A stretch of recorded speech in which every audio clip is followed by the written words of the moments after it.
They're in.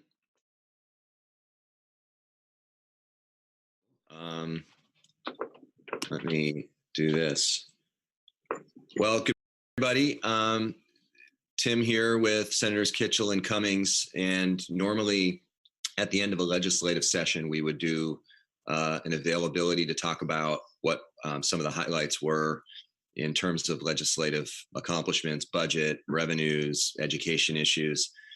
Obviously, we're not quite done with the legislative session. We have a painful return in late August, which is unusual, but to take up the full year budget. But in some ways, in light of the amount of federal money that was being allocated in the last 2 weeks, it has many of the look and feel of an end of session. So there's a lot of things that have just concluded. So we wanted to be available in part just to answer questions, since we have given ourselves a 3 or 4 day reprieve from Zoom calls. And I don't know, I'm not sure we're fully over it yet, but we're getting there. So I just will say a quick word, and then I don't know if you want to do the little blue hand thing. I can call on you that way, since I can't see people. We can field questions that way. But just want to say how much I've appreciated the work that has been put in by every member of the Senate, and also the House, and obviously the chairs of committees have had to put in an unbelievably a large amount of time, but also a stressful and unusual amount of time and effort in light of the fact that everything's being done remotely, and it's not as simple as coordinating by sitting down in a room for a second and working things out. So it has really been probably, in my opinion, the most difficult 3.5 months of my adult life. And for those of us who have responsibility for helping lead these issues through committees or through the full Senate or House, it's just been quite a grind. So I'm going to just ask Jane and Ann to say a quick word, and then I think we'll just open it up for questions, since I think that would be much more informative for you all. So Jane, do you want to just say a quick word, and then Ann, and then we'll open it up? Sure. I just wanted to say, as of when we left last Friday, we had either allocated or appropriated a little over $1 billion out of that 1.25 grant.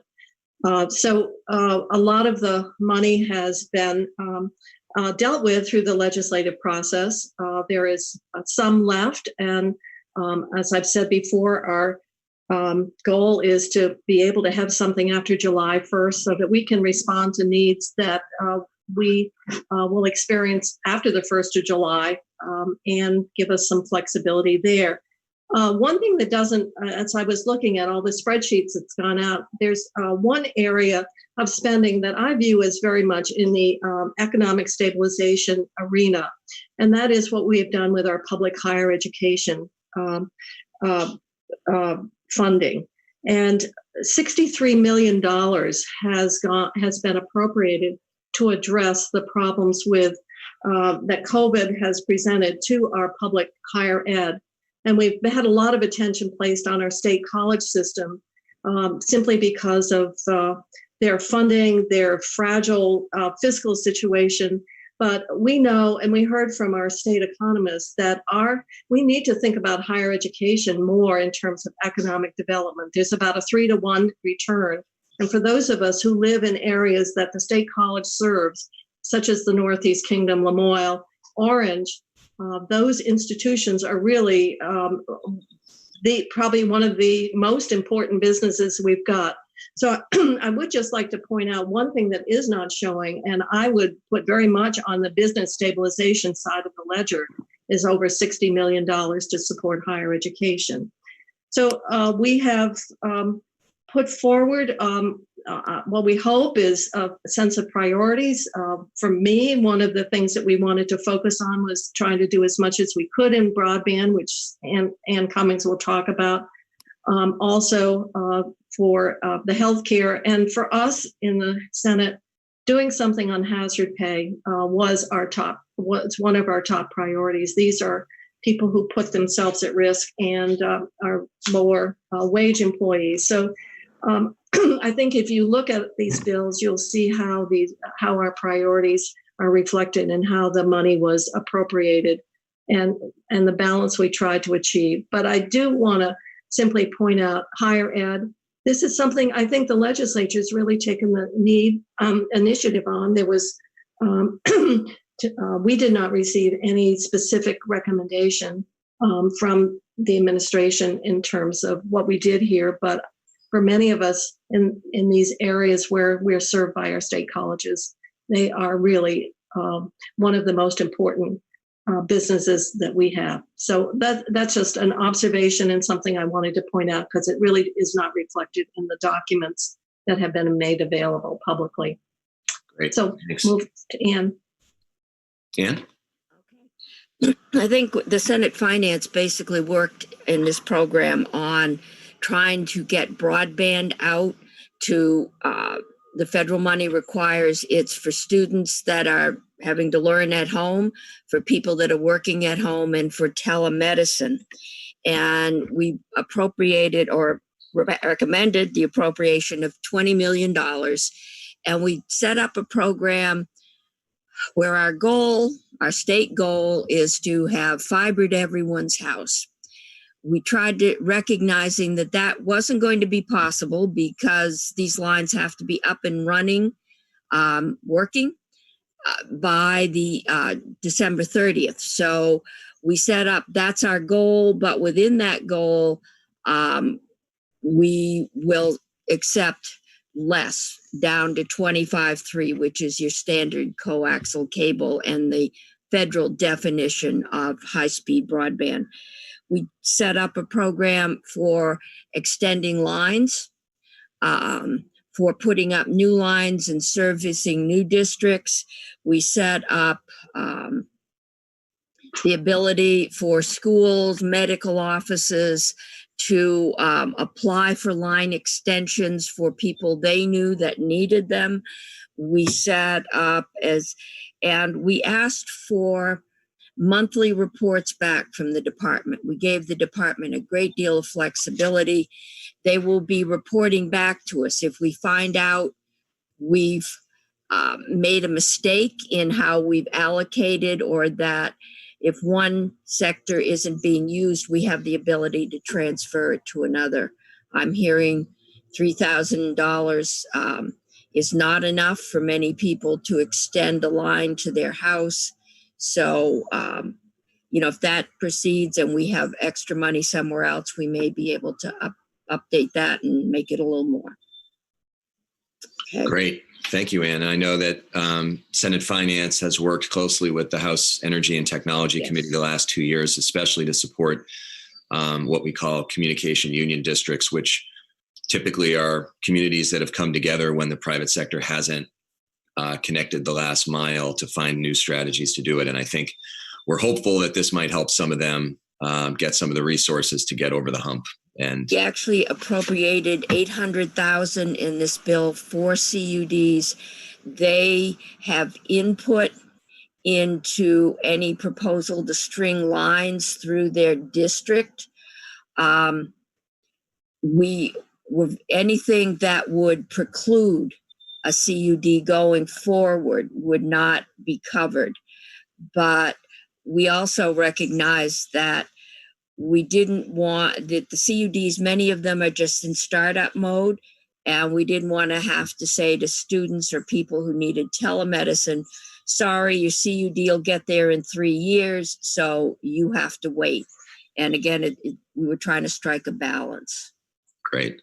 So at this point, we thought it would be helpful to turn straight to questions. Those are just a couple areas of emphasis. And I've got the thing open so I can see if you're raising your cyber hand, and that might be easier for me to call rather than ask you to sight unseen, try to get our attention. So I see Calvin. Hi, thanks, Tim. Can you hear me? Yep. Okay, awesome. Thanks for holding this press availability. And you mentioned it at the beginning, but I just kind of wanted to get a flavor of sort of where the latest with hazard pay was. I believe it was a $60 million allocation at first, but this time around I think it's 20. So I'm wondering what the numbers are there and maybe who this applies to. Yeah. So the original proposal was approximately $60 million, and it would have included an exhaustive list of frontline workers who were considered essential in those first few months of the pandemic, ranging from people who might work in a nursing home to someone who works in a grocery store to someone who's a custodian for any kind of facility that is interacting with the public. The guidance from the federal government, while we still believe that there is an opening to accommodate the full range of those positions, we never received much enthusiasm from the administration at all. They never signaled whether they even supported the policy. The House was particularly concerned that positions outside of healthcare and human services would be deemed ineligible and thought that it was too much risk to include them. So in the end, the hazard pay grant program that is, we assume, going to be signed into law within a matter of hopefully minutes, but it could be a couple days, topped out at about $28 million that would provide up to $2,000 per person for full-time workers who were working as essential workers in healthcare and human services fields with interaction with either clients or members of the public. We think that it'll likely be in the ballpark of 20,000 people. It's a bit of guesswork, but somewhere between 15 and 20,000 Vermonters will receive up to 2,000. For part-time workers with the exact same job descriptions, it would be a total of $1,200. Tim, I have the exact estimate of total covered employees, and both full-time and part-time, it's almost 16,000. Okay. So your range was right on, but joint fiscal 15,700. I think this was one of our disappointments on the Senate side. We heard some just compelling reasons that these frontline retail workers, back before there was protection, back before the plexiglass, whatever, and the abuse that they took and the risk that they took, and not to be able to recognize their work and the risk that they took right at the very beginning, I think was probably, for me, I'm speaking for myself in the Senate, was a really big disappointment. These workers deserve better. I think normally people don't describe me as the glass half full type, but I will say that this makes us, I believe, one of just 2 states in America, and I think New Hampshire might be the other, who have recognized that people who will be getting the hazard pay grant program put themselves at great risk on all of our collective behalf, especially during those months where people were so fearful and panicked about the risk of infection and spreading it and possibly leading to a significant crush on our hospitals and deaths. What we have said very clearly is that the Senate will continue to look for ways to capture the remaining job positions if additional funds come from the federal government. Because as Jane just said, we were hearing from people who were working at retail outlets or supermarkets who might approach someone and remind them that they had to keep 6 feet apart from the next customer, and being verbally assaulted frequently, but often sometimes even with physical contact. And it put people in horrendous positions. And some will say, oh, but we're already past the crisis that people felt then. Why would we do the grant now?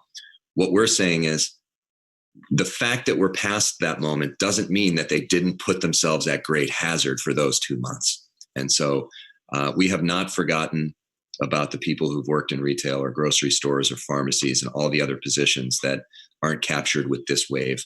But we're going to have to take a second attempt later in the fall. So I hope that helps, Calvin. It does. Thank you very much. Okay. I'm looking for your cyber hands going up, and knowing that you're very shy, which is why you're in this profession.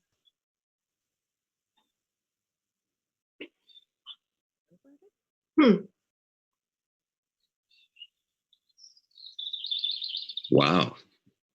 Everything's perfect. No questions. Fully informed. Or we're very boring. or very boring. It could be that we're very boring.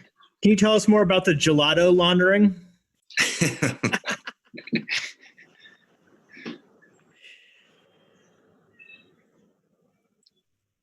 I mean, if nobody has a question, I might ask another one if I that's see. okay. I do see Xander up now. I have a question about the school reopening task force. Yep. Can you hear me? Yep. Yesterday, the governor criticized or characterized your and the NEA's call for such a task force as sort of a political one, and sort of asked sort of the question is, why isn't this something that the legislature looked into more in depth, when the session was going on, why the committees of jurisdiction weren't sort of calling in the administration and asking them questions about this at that point. Do you have any response to that? Yeah. I mean, first of all, as you observed, if you watched any of our committees over the last few weeks, layering on new things was not likely to be a very successful strategy. And getting administration officials in to talk about issues was more and more difficult, because if they were in one committee talking about how we were dealing with, say, early education, that meant they couldn't be in multiple places at the same time. So as far as it being political, that's nonsensical. The key thing is, we have been hearing loudly and clearly from teachers, parents, school administrators that they're very worried that we're going to find ourselves in mid-August with guidelines being issued out of the Agency of Education. And all of the school districts around the state may look at that document and say, that looks good in theory, but that's not going to work for us. So right now, it's not just a matter of how schools are going to safely reopen. It is completely interconnected to whether our economy can really reopen, because parents need predictability about what their work lives are going to look like starting in September. And right now, I can just tell you, we've seen administrations, whether it's in Vermont or other states or at the national level, who say they're working on it and they've got it figured out. But if they're not including people who actually have to implement it, it means that there's a high likelihood that by the time we see the proposal, the guidelines won't work in practice. We've seen, we were told that things were working out and they had a plan on unemployment insurance. Well, I think we all know that it would have been helpful to follow some of the recommendations that the legislature had at that time about bringing on more call takers earlier, having other state employees pitch in earlier, all things that we were told, no, they've got a plan. So does the Secretary of Education, is he thinking about these things? I'm sure he is. But when you talk to teachers who say that they normally have a classroom of 23 and under the agency's current guidelines, they'd only be able to have 6 students, and the agency hasn't said a word about what would happen to the other 17 students, that raises real concerns. And from the, if I think what the governor ought to be thinking is, why is it that so many teachers and administrators are so concerned right now? And if they've got some great plan, wonderful, but they should be sharing it to give people confidence and predictability going into September. Yeah, the Finance Committee did have the Secretary of Education in several times as we looked at funding and the deficit in the Ed Fund. And we were told, we're working on it, but never received anything definite. And I know we were concerned just by the short time frame that's out there to get a plan up and running. So we did have them in, but we did not hear any definite plans. Yeah, and Xander, I'd just say it seems like a long way away because the school year just ended. We're talking 6 to 8 weeks from now is when schools would have had to start making physical modifications if need be, in terms of what supplies they need, changing the class schedules, making decisions about whether it's 100% in person or there's some remote learning in addition to in-person learning. These aren't adjustments that can be made in 1 week when a document is released to the people on the ground. So I hope that there won't be a defensiveness on the part of the administration. This seems, in my opinion, like a no-brainer. And frankly, I don't care if the union's involved or not, but teachers should be involved. Thanks. Other questions? Sure. Hey, I've got one. A couple, actually. I'm trained by the governor's calls to ask all your questions at once. Tim, did you just say, I find that it really intriguing that it's only Vermont and you think New Hampshire that are offering hazard pay? No one else has done that? I have not seen a comprehensive program elsewhere in the state. New Hampshire, right out of the gates, provided a hazard pay grant to people working, I believe, in care homes in particular, and maybe a little bit more expansive than that. That was, I believe, the governor of New Hampshire who went ahead and did that through his state agencies. But I could be mistaken. I have not yet seen another state that has made this a priority. That is not to say that there haven't been departments who maybe have provided boosts the way the governor did with some of the state employees, for instance, in corrections facilities, if they had a positive COVID-19 test. But in terms of a comprehensive program, I believe we might be the number two. Okay, thank you. I will dig into that one a little more. My second question is about broadband, and I'm kind of fascinated by this. I mean, not the least of which I will admit I'm on the end of a back road with a wobbly internet connection. But beyond that, I know how labor intensive and money intensive and technology intensive it can be to expand this stuff. I'm fascinated by the idea that you are required to and think you can actually get information moving over those expanded lines by the end of the year. That seems like an incredible challenge, at least to do it on any significant scale. And I'm just wondered if you could talk about that for a minute. It is an incredible challenge. We think, I have a lot of people in the Washington County area that have been working from home. I think they have the ability to apply, and we hope we have gotten the number right to get some line extensions that last mile up the hill. When the Department of Education was in several times, and the school boards and the principals and the superintendents, Finance Committee asked them to track where they had clusters of students. And some of the school districts have actually done that. There's mapping. We have some pretty good clusters. So those are places where we will be able to focus and see if we can't pick up a number of students quickly. We've heard that there is a fiber shortage. So we're going to try and get as much out as we can, but keep the flexibility to be able to transfer funds to some other program. We also have a Lifeline program to help people pay the cost of the service once it's in. We've put money into that. But yeah, it is highly complex, and we're trying to just keep the flexibility there so that we can reach the most people that we can by the end of the year. And just given the money intensity of this, I mean, $20 million really doesn't go that far, does it? No, I think we'll find, it sounds like a lot of money in any of these recovery programs, but as you get into it, it's not enough to even, make a registered amount in the statewide effort to get broadband to everyone. Yeah, and Wilson, it's true. It's both a small amount if we were doing a statewide fiber to the home project, but it's going to be difficult to spend the full amount in light of the unique situations in each community that needs it. So I think the reason for the different approaches that have been permitted in the bill is basically to allow existing providers who are sort of already operational to find pockets where people can be connected without too much conflict between different utilities and so on, but rather just get the job done on the quick.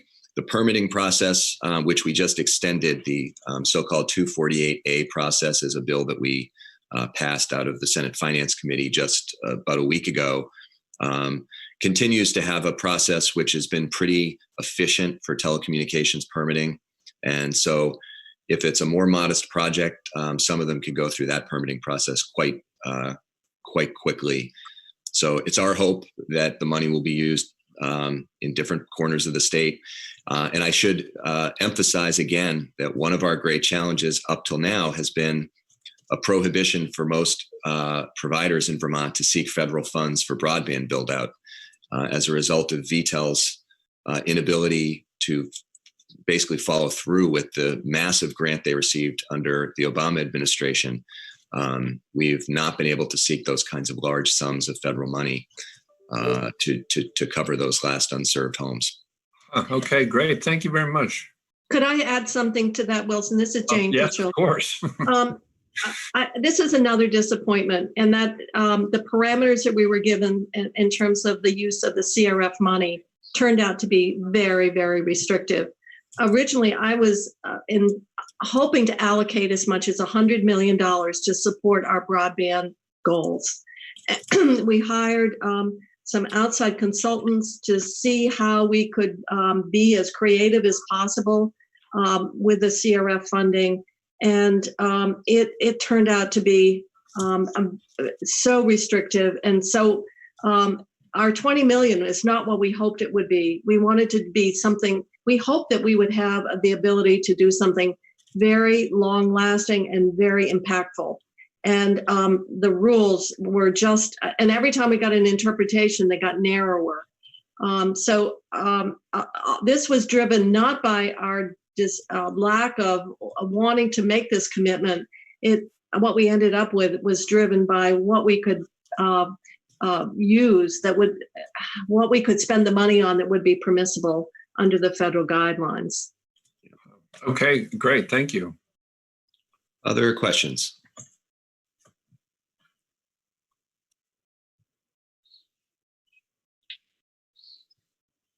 We will. Xander's back. Xander.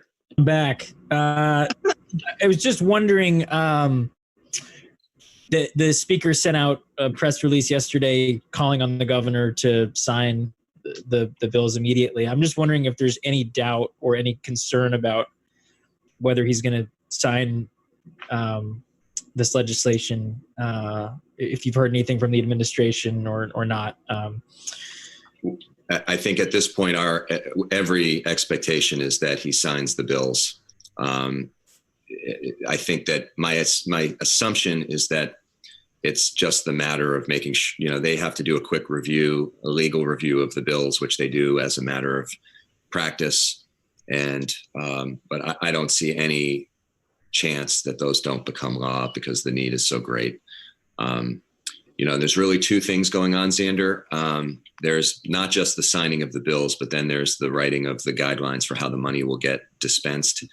The legislature, in the first bill that has already been signed, which was S-350, which had the first $93 million slug of money, we gave the administration basically, I don't want to say complete flexibility, but said, get this money out to businesses and organizations who have suffered massive revenue losses. And you come up with the plan for how that can be done equitably. And I know they're working through all the sort of technical aspects of that and doing webinars and hearing from businesses and organizations as we speak right now before finalizing that for, I think, Monday when they're going to start taking applications. But absolutely expect it to be signed. And I think both the governor and all of us appreciate that when we come back in September, we'll be making some adjustments and also determining how to utilize that last bit of CARES funds. Is there any, I guess, with the remaining money, what are the priorities there for that? And there was talk about keeping some of it available in the event that there's flexibility to use it for the budget. I guess, is that still in play? What is the thinking for the remaining dollars? Well, I think it's too soon to tell. I think there's a few themes. The first is when we get the revenue forecast in mid-August, that will tell us the extent of the hole that we're facing. Then we'll look at which reserves are available and appropriate for potential use to help get us through the next year. And that will play a role in helping us fill our budget hole moving forward. I'm particularly concerned about the additional costs for schools to be ready to safely return people. And I think that's going to be an area where school districts right now, I mean, we're looking at a $100 million education fund hole unless things change. And so the schools are telling us we're not in a position to spend less. In order to keep people safe and return people, we're going to need additional investments in order to make that work. So I think we'll probably have a better understanding over the course of the summer about what that really means. So that's one. I think that we'll have also a better sense of what aspects of our economy have been starting to return to some semblance of normal before others. That will give us a chance to put additional dollars on the table for more business relief. Those are a couple off the top. Thanks. Okay. Any other questions?